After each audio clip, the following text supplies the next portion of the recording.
네 가지 이상이 있었어요. 오늘은 이제 다섯 번째 이상입니다. 스가랴서 4장 1절에 보시면 내게 말하던 천사가 다시 와서 나를 깨우니 마치 자는 사람이 깨우임을 같더라.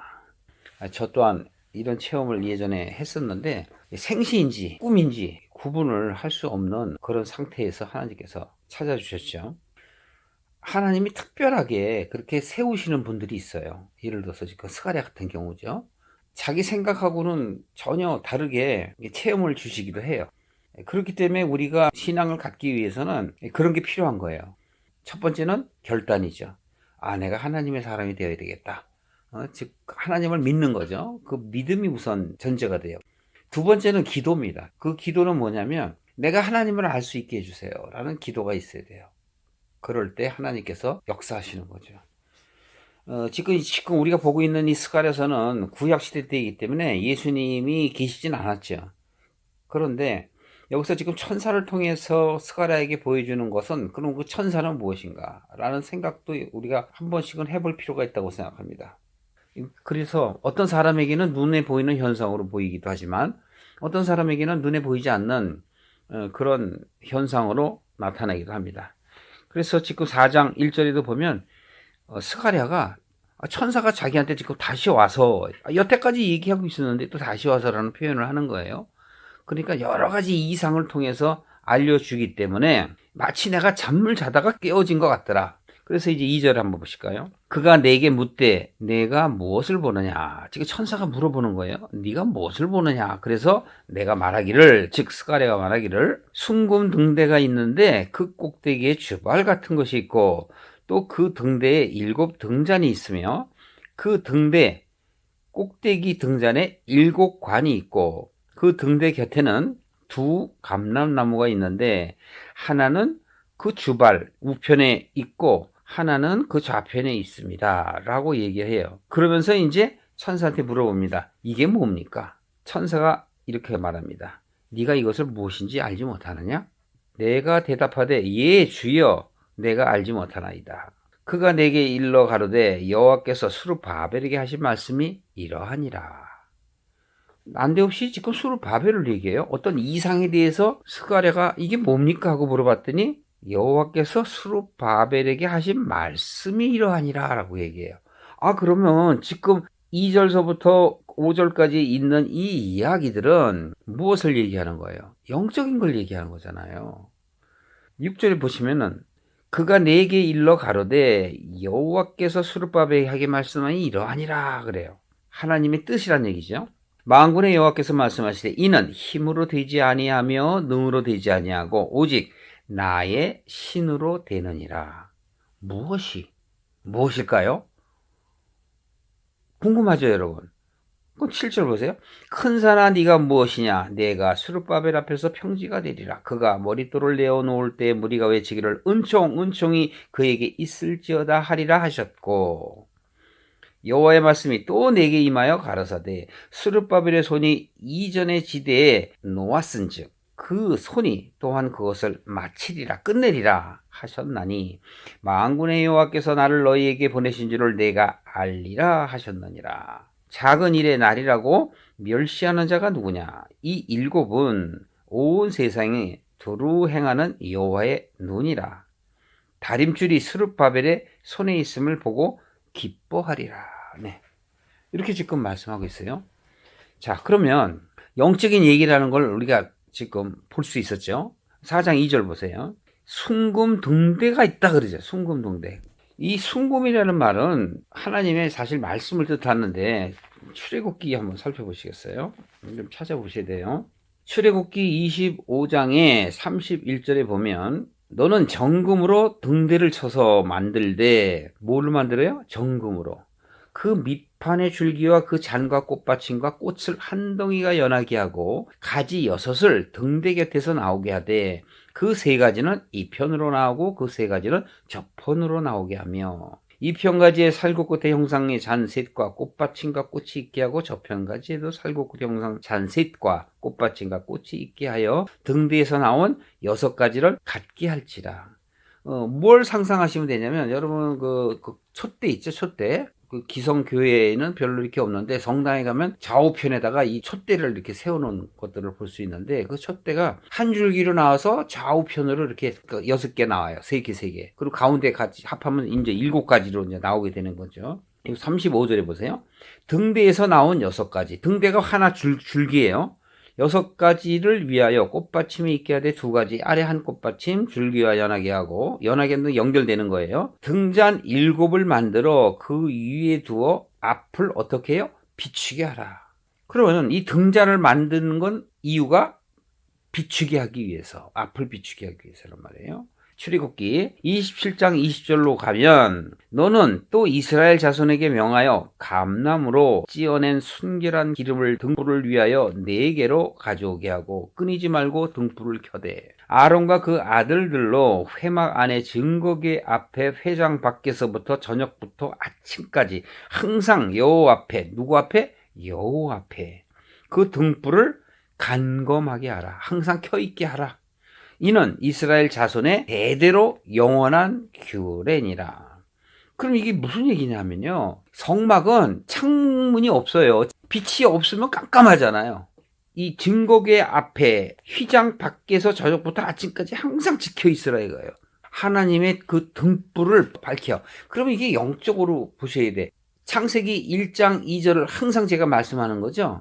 땅이 어떻대요? 흑암 안에 깊음 안에 있다고 그러죠. 깜깜한 거예요. 공허하고 혼돈하다 그런단 말이에요. 그러면 공허하고 혼돈한 것을 밝히려면 어떻게 돼요? 빛이 있으라 해야 되잖아요. 그 빛이 출애굽기에 애굽 땅으로부터 탈출하여 나온 이스라엘 사람들, 오늘날의 하나님의 사람들에게 하나님의 진리를 깨달아 알으려면 어떻게 해야 돼요? 등대를 세워야 되는 거야.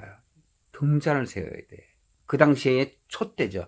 그 촛대를 세우기만 하면 안 돼요. 기름을 준비해서 불을 밝혀야 되는 거예요. 그러면 기름은 무엇이고 불이 밝혀지는 건 뭐예요? 이것은 영적으로 내 안에 불을 밝히는 거예요. 불을 하나님의 진리의 말씀을 얘기하는 거라고.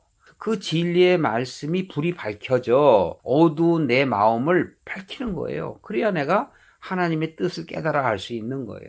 영적인 얘기란 말이에요. 결국은 목적은 뭐냐? 하나님의 뜻을 깨닫는 게 빛을 바라보는 거란 말이에요. 그래서 스가랴서 4장 2절에 보면 순금 등대 이렇게 얘기하잖아요. 근데 그 순금은 뭐냐면 티가 없고 흠이 없고 깨끗한 순전한 걸 얘기하는 거예요. 촛대를 만들기 위해서는 세상에 때가 묻은 걸 안 돼요. 하나님께서 만드신 그 정금을 갖고 해야 돼. 그래서 그 정금은 영적으로 하나님의 말씀을 의미하는 거예요.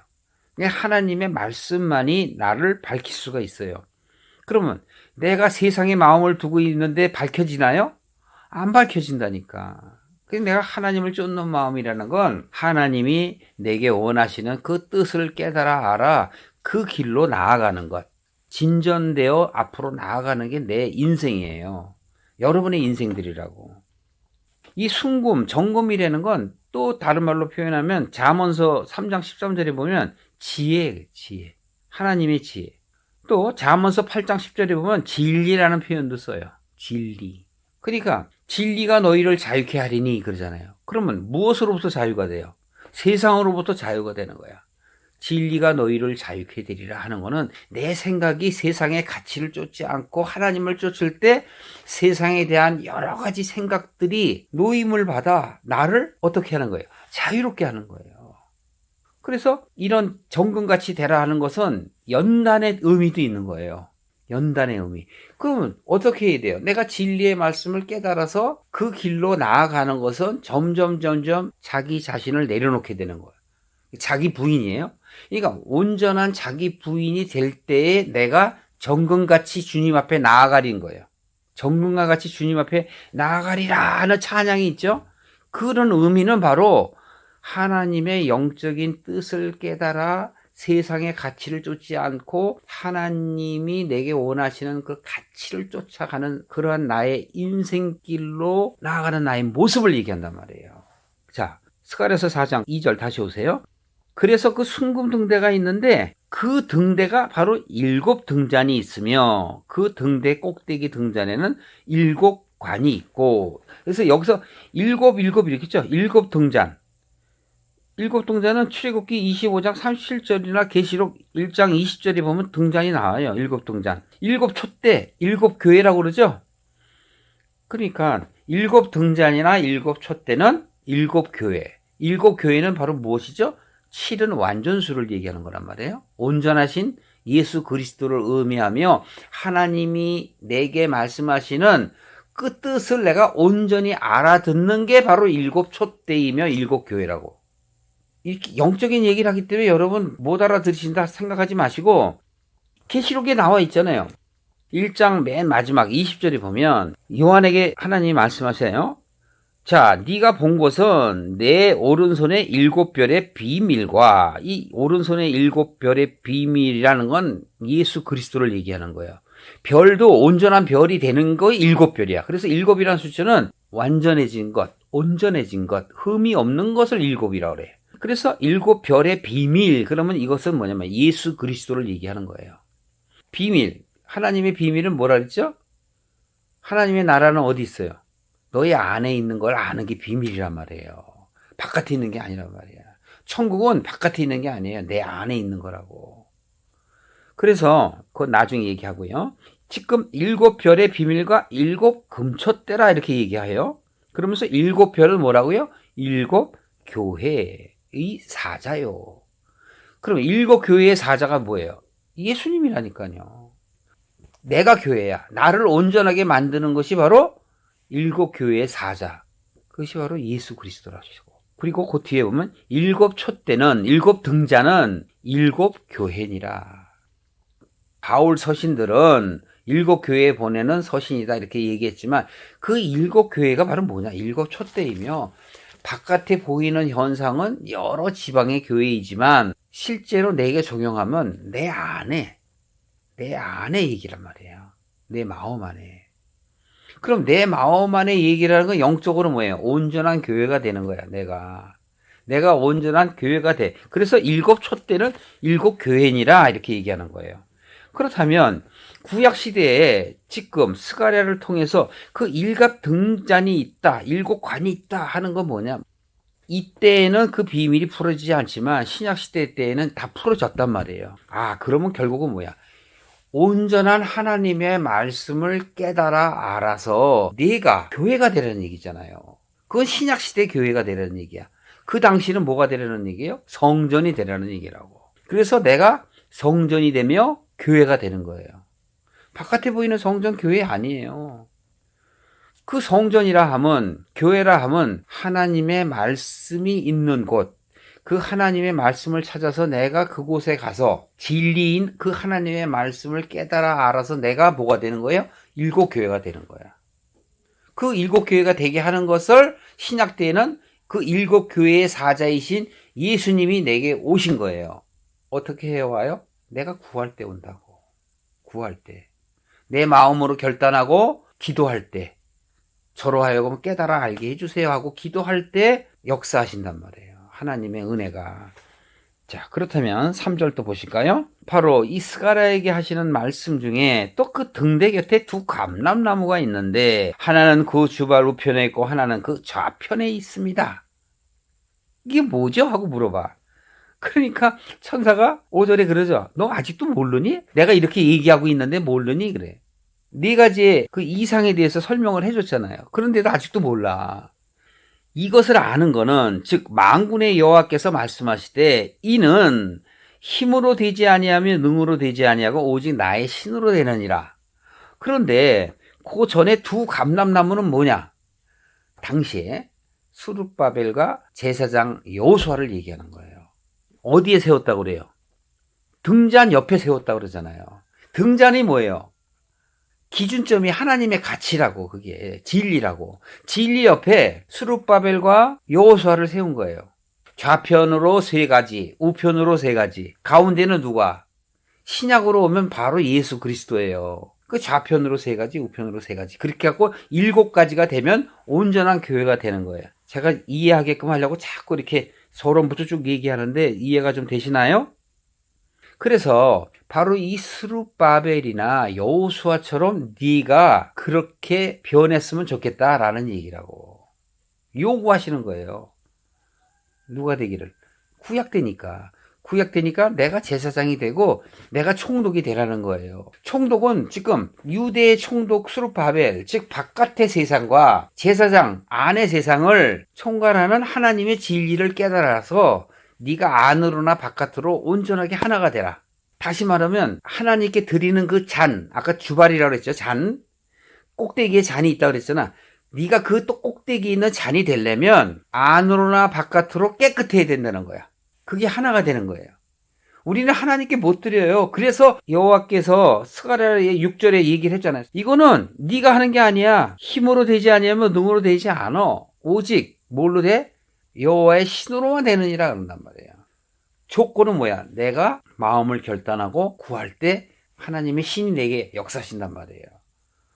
그 얘기를 하는 거야. 벌써 다 했어요. 이제 설명을 제가. 아까 보셨죠? 계시록 좀 더 보세요. 5장 6절 설명하기 위해서. 내가 보니 보좌와 네 생물과 장로들 사이에 이 어린 양이 섰는데 일찍 죽임을 당한 것 같더라. 7뿔과 7눈이 있으니 이 눈은, 자, 7눈이에요. 눈 얘기하는 거야. 눈은 온 땅에 보내심을 입은 하나님의 7영이더라. 예수 그리스도를 얘기하는 거라고요. 예수 그리스도. 예수 그리스도가 7영이고 7눈이란 말이에요. 요거를 알고 보셔야 돼요. 그래서 제가 다시 한번 살펴본 거예요. 이제 스가랴서의 7절. 큰 산아 내가 무엇이냐, 내가 스룹바벨 앞에서 평지가 되리라. 그러니까 스룹바벨은 여기서 대표라니까요. 총독. 큰 산은 뭐예요? 큰 산. 큰 산은 내가 하나님에게 뜻을 두지 아니하고 세상에 뜻을 두고 세상에서 출세하기를 원하고 세상의 부귀 영화, 세상의 명예를 쫓아 살아가는 내 모습이 바로 큰 산이야. 그 큰 산을 뭐가 되게 하리라고? 평지가 되게. 평지가. 골짜기가 되는 게 아니고 평지가 된다는 건 무슨 얘기냐면 평지가 돼야 기초속을 쌓잖아요. 집을 쌓잖아. 그래서 평지란 말을 쓰는 거야. 이것은 무엇을 말하냐면 평균케 하는 걸 얘기하고 좌우가 하나가 되게 하는 걸 얘기하고 위아래가 하나가 되게 얘기하는 거야. 이걸 다 평지라고 표현하는 거야. 성경에서 나오는 것들 다 그걸 얘기를 하는 거예요. 부하거나 가난하거나 잘나거나 못나거나 눈에 보이는 것이 아니라는 걸 얘기하는 거예요. 그것을 내가 하나님의 뜻을 깨닫기 시작을 하면 평지가 되는 거야. 그게. 그가 머릿돌을 내어놓을 때, 자 보십시오. 무리가 외치기를 은총은총 그에게 있을지어다 한단 말이야. 뭘 내놓을 때? 머릿돌을 내어놓을 때. 머릿돌이 집을 짓는 거잖아요. 머릿돌을 기초석을 만들어야 집을 지을 수가 있잖아요. 신약시대 때에는 예수 그리스도야. 구약 때는 뭐예요? 나를 내려놓는 것. 그러니까 이 세상에 가치를 쫓는 것이 아니고 하나님이 나를 이 세상에 보내신 그 목적을 깨달아 아는 거예요. 그게 내가 평지가 되는 거고 내가 머릿돌을 내놓는 거라고. 8절 보실까요? 여호와의 말씀이 또 내게 임하여 가라사대. 기대됩니까? 좀 더 설명을 해주는 겁니다. 스룹바벨의 손이 이전의 지대에 놓았은즉 그 손이 또한 그것을 마치리라 하셨나니 만군의 여호와께서 나를 너희에게 보내신 줄을 네가 알리라. 그러니까요. 스룹바벨이 페르시아로부터 돌아오잖아요. 그 전에도 바빌론에 잡혀간 자가 있어요. 그래서 이전의 지대를 놓았던 것처럼 그가 마치리라. 여기서 이전의 지대를 놓았던 것은 바로 뭐냐면 하나님이 그들에게 은혜의 기회를 주었는데도 그들이 듣질 않아요. 여호와긴 왕 때에 그러한 기회를 줬는데 안 돼요. 그래갖고 시드기야 왕 때 또 기회를 줘. 또 안 돼. 그게 바로 바벨론 때의 귀환이고 그걸 1차 귀환이라고 그래요. 2차 귀환은 지금 페르시아 때의 귀환이야. 그러니까 여러분 역사도 좀 알긴 아셔야 된다니까. 하나님의 뜻을 깨달으려면 믿음이라는 거 내가 처음 조금 어느 정도 알았다고 끝난 게 아니라니까. 두 번째 내가 안 나가고 세상을 또 향해 가면 하나님이 기회를 또 주셔요. 말씀을 또 주신다니까. 그걸 깨닫고 돌아가는 게 2차 귀환이야. 그래서 여기 스룹바벨이 바로 2차 귀환이라고. 이전에도 내가 했던 것처럼 네가 이제는 끝을 내리라. 스룹바벨이. 그럼 여러분 스룹바벨이 누구예요? 수르바벨과 여호수아가 바로 미래의 예수님의 예표란 말이에요. 사자를 보낸단 말이에요. 사자. 보이는 사자. 그래서 이들이 마음을 다하여 하나님의 성전을 짓게 하는 거예요. 10절. 작은 일의 날이라고 멸시하는 자가 누구냐? 일곱은 온 세상을 두루 행하는 여호와의 눈이라. 그래서 아까 살펴본 거예요. 온 세상을 두루 행하는 여호와의 눈이 뭐라고? 일곱이라고. 일곱. 7이라는 숫자는 바로 예수님을 의미하기도 하고 바로 이렇게 여호와의 눈을 의미하게 한단 말이에요. 이건 바로 뭐예요? 진리를 얘기하는 거라고. 진리. 그 진리가 내게 있느냐 없느냐. 자, 보십시오. 그 뒤에 다림줄이 수르바벨에 있음을 보고 기뻐하리라. 다림줄은 뭡니까? 다림줄은 집을 세울 때 필요한 게 다림줄이잖아요.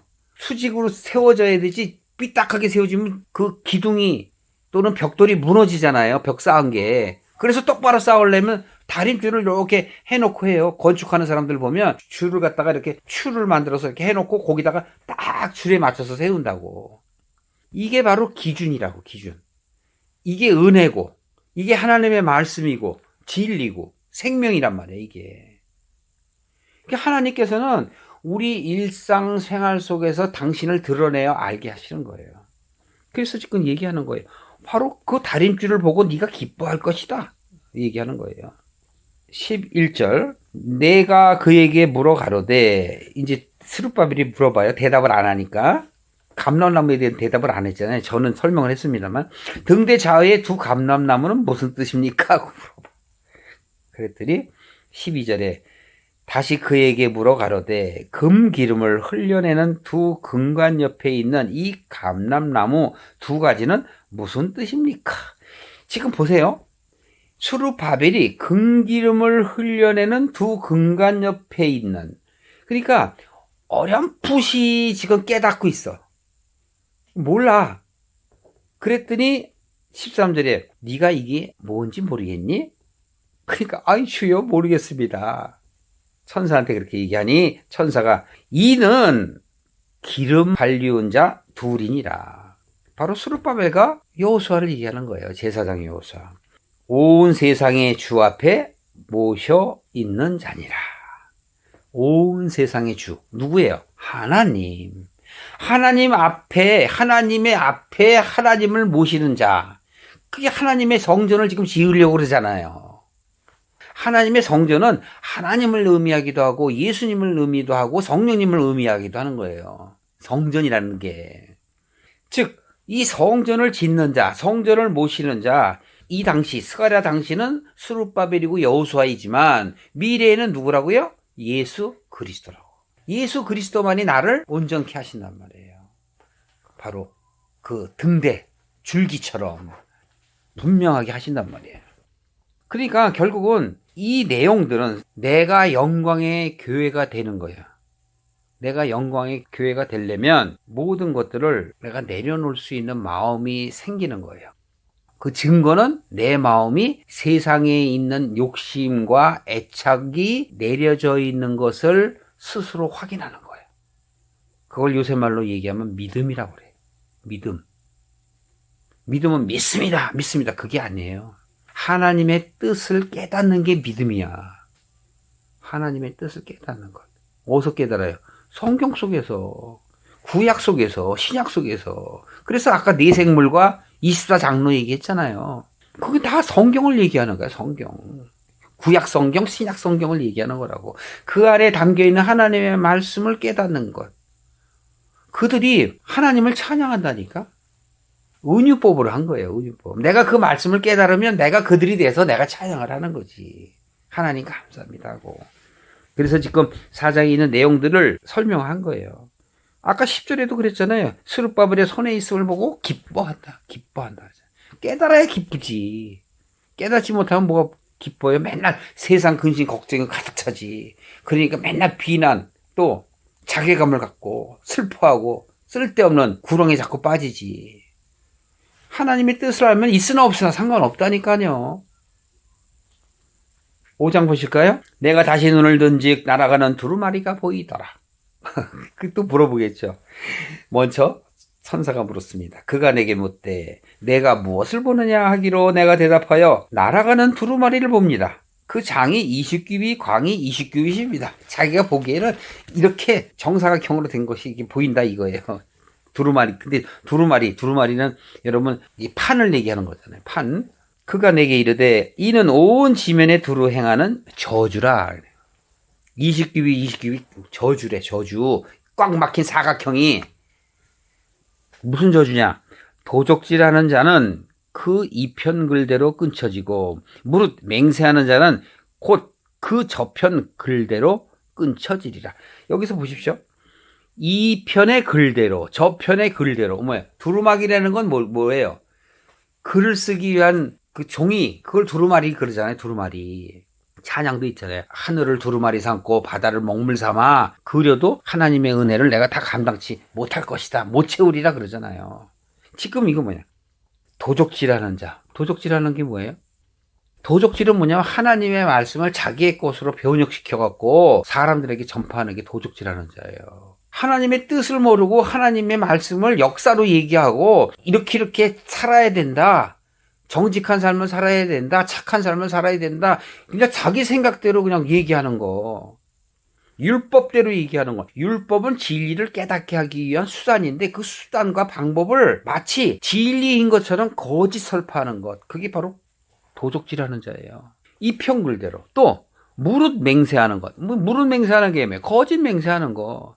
거짓 맹세라는 게 뭐예요? 나는 하나님을 사랑합니다. 나는 하나님의 사람이 되겠습니다. 해놓고 세상 것을 맨날 원하는 자들.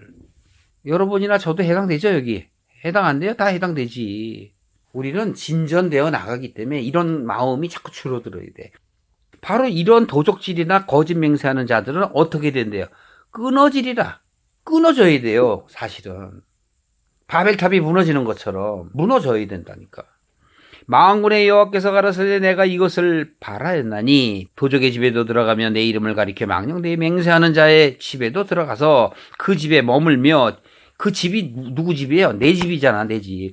내 집이 도적의 집이 되고 네? 거짓 맹세하는 망령된 집이 돼 있잖아요. 그 안에 하나님께서 들어오신대요. 그 집을 그 나무와 그 돌을 아울러 사르리라. 내 안에 나무가 되어 있고 돌로 되어 있는 것들을 다 살러버린대요. 그럼 누가 한다니? 하나님의 은혜가 내 안에 들어와서 태워야 돼요. 우리는 이걸 심판이라고 얘기하고 저주라고 얘기하는데 이건 심판과 저주이기도 하지만 내게 적용하면 그것보다는 하나님이 내 안에 들어오셔서 다 태워버려야 돼. 저는 이걸 은혜로 봐요. 많은 역사학자들은 이걸 심판으로 보지만 저는 은혜로 본다고. 그러니까 내가 아프고 내가 넘어지고 쓰러지고 하는 것을 내가 깨달을 때 그건 은혜이지. 그건 저주가 아니라니까. 착각하면 안 돼요. 자, 이제 5절 이하의 다른 이상을 보겠습니다. 이번에는 에바 이상을 보겠어요. 내게 말하는 천사가 나와서 내게 이르되 너는 눈을 들어 나오는 이것이 무엇인가 보라 하기로 내가 묻되 이것이 무엇입니까? 그가 가로되 나오는 이것은 에바니라. 에바가 뭐죠? 곡식을 이렇게 잴 때 이 한 에바, 두 에바 그러잖아요. 이것은 바로 뭐냐면 우리나라 말로 얘기하면 곡식을 이렇게 푸는 곡식을 담아두는 곳을 뒤주라고 그래요. 속된 말로는 대박이라고 하지. 대박. 대로 이렇게 담는다 그래서 하는 거. 그걸 에바라고 표현하는데 결국은 뭐예요? 담는 그릇을 얘기하는 거예요. 담는 그릇. 아, 그러면 이거 그런 얘기구나 하는 걸 싹 눈치채야 돼요, 여러분. 내가 묻되 이것이 무엇입니까? 그랬더니 천사가 에바라 이렇게 얘기해요. 그랬더니 온 땅에서 그들의 모양이 이러하니라. 자, 보십시오. 온 땅. 온 땅이 뭐예요? 바깥으로 볼 때는 하나님의 뜻을 깨달아 아는 자들이 되어야 하는데 그렇지 못한 자들을 얘기하며 그 당시는 이스라엘 사람들을 얘기하는 거예요. 유다를 얘기하는 겁니다. 그러나 우리에게 적용하면 뭐냐면 내 마음이 5만 가지 생각을 갖고 있는 게 온 땅이야.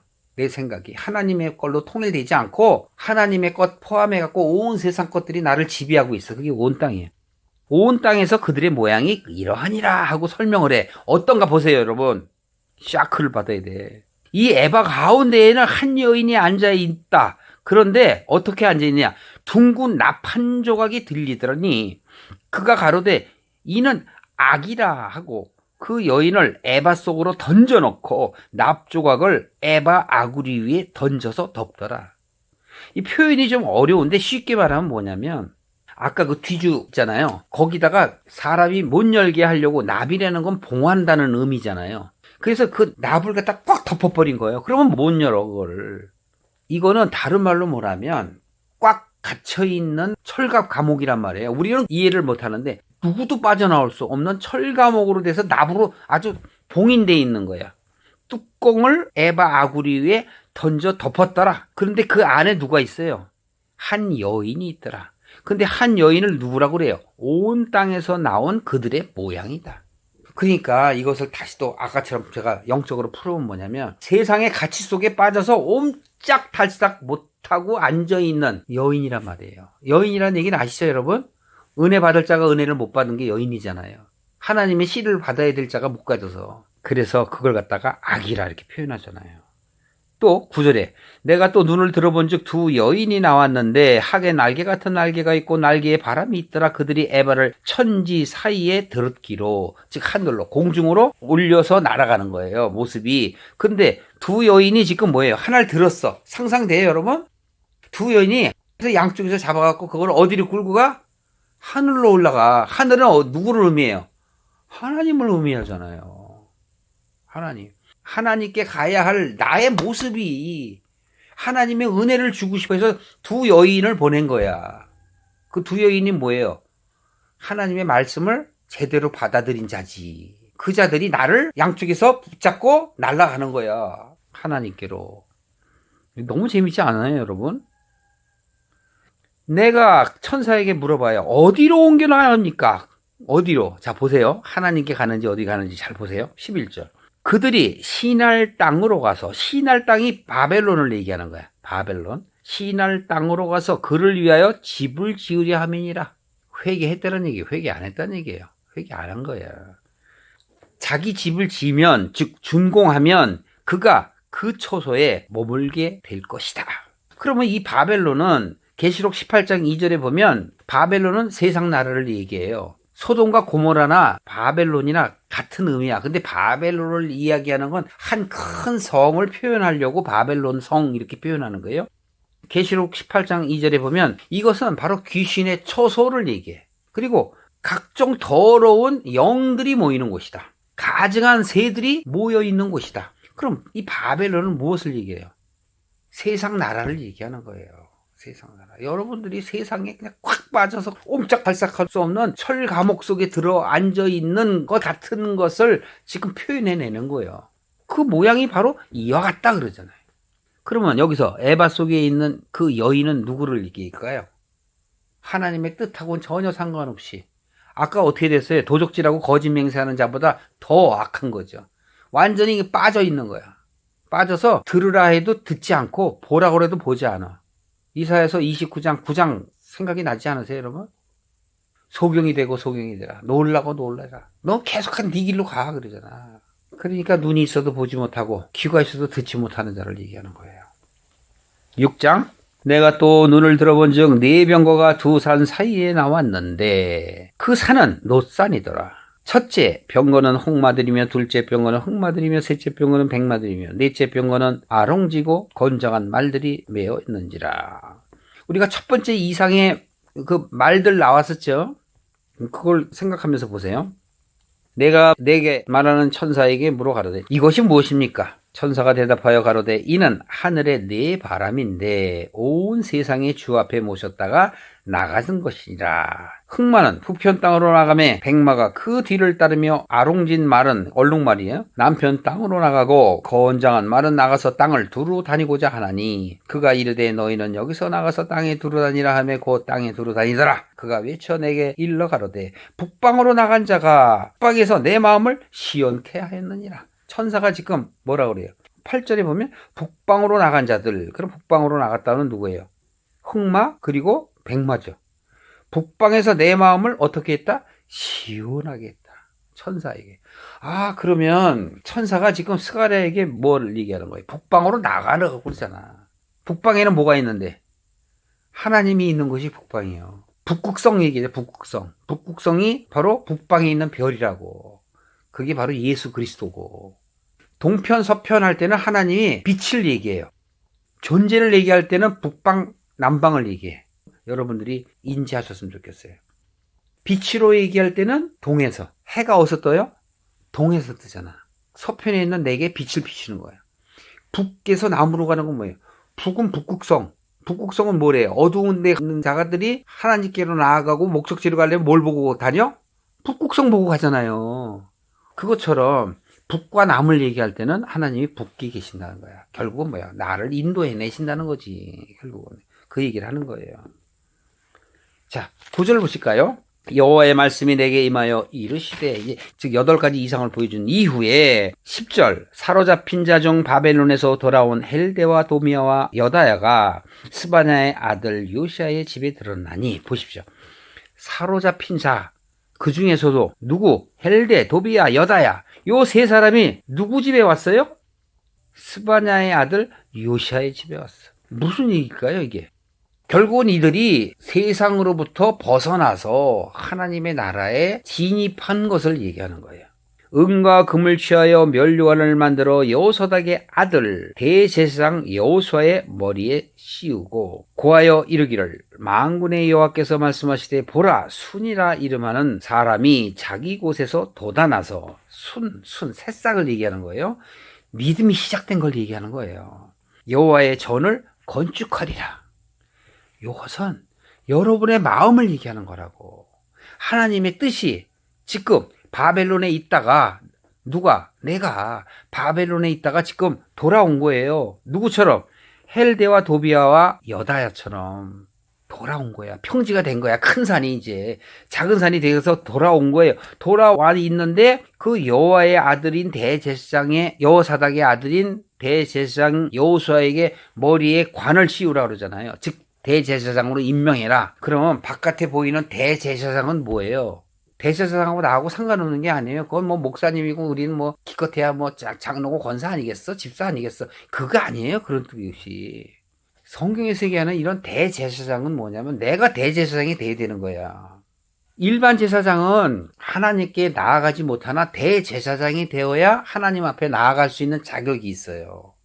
그래서 그 대제사장을 예수 그리스도라고 표현하고, 예수 그리스도를 쫓는 사람을 크리스찬이라고 표현하며, 크리스찬을 대제사장이라고 표현하는 거예요. 그게 역사적인 관계라고. 그게. 그래서 이제 대제사장이 되는 나에게 어떻게 되는 거예요? 만군의 여호와께서 말씀하시되, 누구한테? 여호수아한테 얘기하잖아요. 순이라 이름하는 사람이 자기 곳에서 돋아나서 여호와의 전을 건축하리라. 누가? 여호수아잖아요. 수는 여호수아도 되고 스룹바벨도 되는 거죠. 그러나 여기서는 여호수아를 얘기하는 거야. 조금 전에 우리는 스룹바벨에 대해서 얘기했기 때문에. 13절, 그가 여호와의 전을 건축하고 영광도 없고 그 위에 앉아서 다스릴 것이요. 누굴 다스려? 역사적으로는 이스라엘 백성이지만 나를 다스리는 거야. 또 제사장이 자기 위에 있으리니 그 이 두 사이에 평화의 의논이 있으리라 하셨다 하고, 평화의 의논이 뭐예요? 진정한 하나님의 뜻을 깨닫는 게 평화의 의논이죠. 그 면류관은 헬렌과 도비아와 여다야와 스바냐의 아들 헨을 기념하기 위하여 여호와의 전 안에 두라 하시니라. 그러니까 내가 참 하나님의 진리 안에 있는 거를 지금 사람들로 비유해서 지금 얘기하는 거예요. 그래서 돌아온 사람들, 세상으로부터, 바벨론으로부터 돌아온 그들, 각종 더러운 새와 더러운 영들이 모여있는 곳으로부터 돌아온 그들에게. 15절 보세요. 먼데 사람이 와서 여호와의 전을 건축하리니. 여기서 먼데 사람은 무엇을 말하냐면 이방인을 얘기하는 거예요. 이방인. 그러면 유대인인 지금 성전을 짓는데 이방인이 왜 와? 그럼 여러분 이걸 뭘로 보아야 돼? 유대인은 밖에 나의 모습을 얘기하고 이방인은 내 안의 모습을 얘기하는 거야. 제 설교를 많이 들어서 아시는 분은 아시고, 또 처음 들으신 분이나 어느 정도 들은 분은 잘 이해를 못할 거예요. 이것은 뭐냐면 안팎으로 하나가 되는 거야. 내 육과 영이 하나가 되는 거예요. 이 육과 영이 하나가 된다는 건 다른 말로 제가 쉽게 표현해 볼게요. 이게 뭐냐면 육적인 마음과 영적인 마음이 영적인 마음으로 하나됨을 얘기하는 거예요. 가치관이 세상에서 하나님으로 옮겨간 걸 얘기하는 거예요. 바뀌어야 돼요, 여러분. 그래야 여호와의 전이 건축이 되는 거라고. 만군의 여호와께서 나를 너희에게 보내신 줄을 너희가 알리라. 알죠, 당연히. 내 인생을 깨닫는 거야. 아, 내 인생이 이런 거구나. 여러분, 희노애락 그거 아무것도 아니에요. 그 순간순간 그냥 느끼면 돼. 그걸 갖고 콧바트릴 필요가 없어요. 아프면 좀 어때? 아프면 또 나을 일이 있겠지. 아니면 말고. 자꾸 골치 아프게 생각하지 마. 좋아하는 사람이 있으면 좋고, 없으면 어때? 또 아니면 말고. 꼭 있어야 돼? 초연해져야 돼. 초연해져야 돼. 이 세상 사는 거를 가치로 여기지 마시란 말이에요. 하나님께 돌아감을 가치와 목적으로 사는 그러한 삶이, 그러한 하나님의 사람으로의 삶이 점점 더 깨달아져 가고 부요에 이르러야 돼. 그 지혜와 지식이. 그래야 내가 너희에게 하나님께서 보내신 줄을 알게 되리라 하는 거예요. 너희가 만일 너희 하나님 여호와의 말씀을 청종할진대, 청종하는 것만 깨달을진대, 마음으로 느낄진대 이와 같이 되리라. 누구처럼? 헬렘 도비아 여다야, 또 스바냐의 아들 헨, 아까는 요시아도 있었죠. 그러니까 이러한 사람들의 이름이 중요한 게 아니라 여호와의 증인들이 이름을 굉장히 중요시하는데 그런 뜻이 아니란 말이에요. 여기서는 그 이름을 통해서 하나님이 뜻하고자 하는 그 모델이기 때문에 그 이름이 중요한 거지. 이름 바꿨다고 중요한 게 아니라니까. 아셨죠, 여러분? 이름 바꿨다고 내가 변해? 안 변해요. 내 마음, 내 생각이 변해야 변하는 걸 아셔야 돼요. 지금 6장까지 다 마쳤어요. 하나님이 보여주시는 그 이상처럼 그것을 내가 잘 받아들여서, 스가랴는 모르니까 자꾸 물어보잖아요. 모르면 자꾸 물어봐야 돼. 깨달아지지 않으면. 그럼 물어봐. 누구한테 물어봐요? 성령님께 물어봐야지. 그러면 성령께서 깨달아 알게 하신다니까. 여러분들이 구하고 찾을 때 하나님께서 역사하신단 말이에요. 구하고 찾고 여러분의 인생 속에서 살아가는 그 인생은 아무것도 아니야. 아니, 아무것도 아니가 아니라 장이야, 장. 내 인생 속에 있는 그 장이야. 태어나서 죽을 때까지 그냥 내가 살아가는 거예요. 그것 때문에 여러분 슬퍼하거나 뭐 기뻐하거나 뭐 그럴 필요가 없어요. 그냥 그건 그야. 그때그때. 기쁠 때 기쁘고 슬플 때 슬프고. 자, 기도하시겠습니다.